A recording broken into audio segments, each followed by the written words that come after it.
శంకు చెట్టు అని ఉంటుంది. ఆ శంకు చెట్టు లక్ష్మీదేవికి ఇష్టం, విష్ణుమూర్తికి ఇష్టం, పరమేశ్వరుడికి ఇష్టం, నవగ్రహాల్లో శని భగవానుడికి ఇష్టం.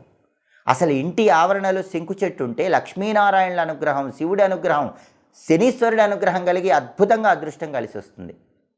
శంకు పూలు వీళ్ళందరికీ ఇష్టం. అందుకే 5 సోమవారాలు శంకు పూలతో శివుడిని పూజించి పూజ పూర్తయ్యాక ఆ శంకు పూలు పారే నీళ్ళల్లో వదిలిపెడితే మీకు ఆర్థికంగా బ్రహ్మాండంగా కలిసి వస్తుంది. మంగళవారం ఆంజనేయ స్వామిని శంకు పూలతో పూజిస్తే వ్యాపార పరంగా బ్రహ్మాండమైన అభివృద్ధి ఏర్పడుతుంది. బుధవారం విష్ణుమూర్తిని శంకుపూలతో పూజిస్తే వ్యాపారం, ఉద్యోగంలో తిరుగులేని విజయాలు వస్తాయి. అలాగే శనివారం నవగ్రహాల దగ్గరికి వెళ్ళి శని విగ్రహం దగ్గర శంకుపూలు పెట్టొస్తే జాతకంలో శని బలం లేకపోయినా బ్రహ్మాండంగా శని బలం పెరుగుతుంది. కాబట్టి శంకు పూలకు అంత శక్తి ఉంటుంది. శంకు చెట్టుకి అంతటి ప్రత్యేకత ఉంది. ఇంటి ఆవరణలో శంకు చెట్టు పెంచిన, శంకు పూలతో పూజ చేసిన అద్భుతమైన విజయాలు సిద్ధింపజేసుకో.